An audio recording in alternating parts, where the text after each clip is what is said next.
22শে November 2023 ব্যাঙ্গালোরের কাডুগডিতে এক আশ্রমে আমাদের এখানে আশ্রয় মিলেছিল। এখন সকাল 7:15। আমি আমার ভাই রেডি হচ্ছি সাইবাবা হসপিটালে যাওয়ার জন্য। আজ ভাইয়ের চেকআপের ডেট আছে।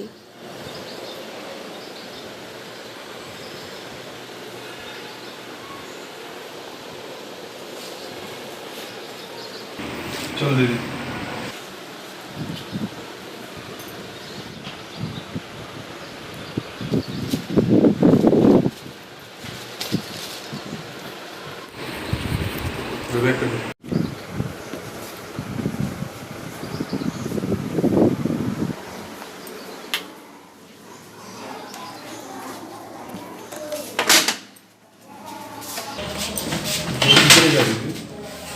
তারপরে কি করে যাবি?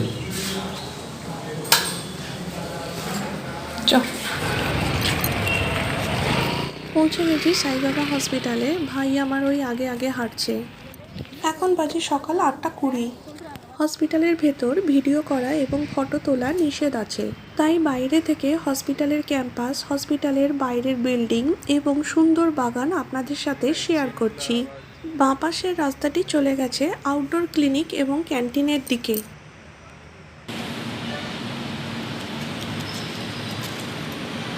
এই দিকে হলো গাড়ি পার্কিংয়ের জায়গা।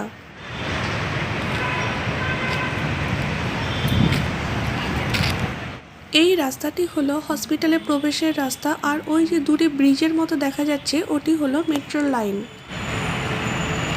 এটি হলো হসপিটাল বিল্ডিংয়ে ঢোকার মূল প্রবেশ পথ। এবার হসপিটালের বিল্ডিং এবং হসপিটালের সুন্দর বাগান দর্শন করুন।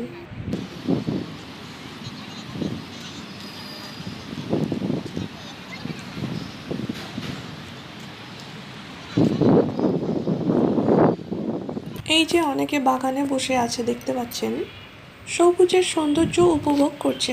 আমিও বসেছিলাম বাগানে, সেখানে সবুজের সৌন্দর্য উপভোগ করতে করতে গল্প করছিলাম। বাগানের মালিরা বললেন হসপিটালের এই বাগান শীতের মরশুমে নানান রঙিন ফুলের সাজসজ্জায় সেজে ওঠে।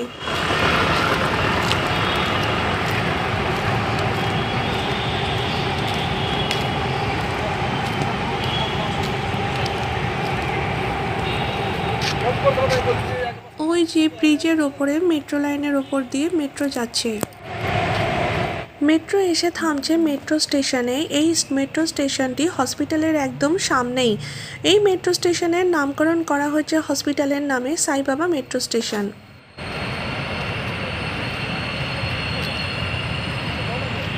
বাইরে থেকে হসপিটাল বিল্ডিংটি দেখে মনে হবে এটি একটি খুব সুন্দর রাজবাড়ি।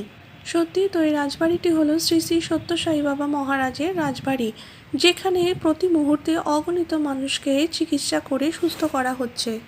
যারা জানেন না তাদের জন্য বলে রাখি, ব্যাঙ্গালোরের এই সাই বাবা হসপিটালে specially eyes, brain, heart, nerve, bones and gynae department আছে। এই হসপিটালে ট্রিটমেন্ট করাতে গেলে অ্যাপয়েন্টমেন্ট নিতে হবে। এছাড়া নিজস্ব এলাকার স্থানীয় ট্রিটমেন্ট রিপোর্ট নিয়ে আসতে হবে সঙ্গে।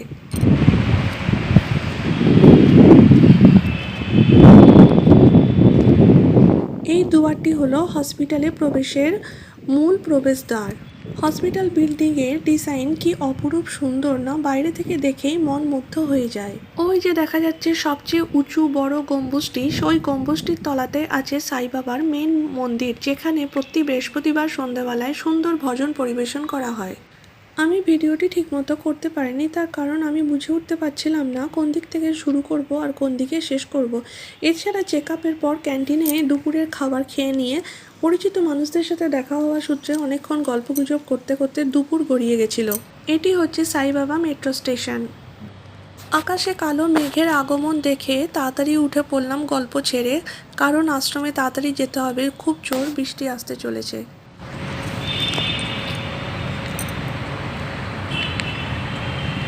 এই মনোমুগ্ধকর পরিবেশকে বিদায় জানাতে একটুও মন চায় না, কিন্তু উপায় নেই, আশ্রমে যে ফিরতেই হবে। আকাশে কালো মেঘের আগমন ঘটেছে, তাই শ্রী শ্রী সত্য সাই বাবার বাণী লাভ অল অ্যান্ড সার্ভ অল আজ এখানেই শেষ করছি। সকলে সুস্থ থাকুন, ভালো থাকুন, আনন্দে থাকুন। দেখা হবে নেক্সট ভিডিওতে।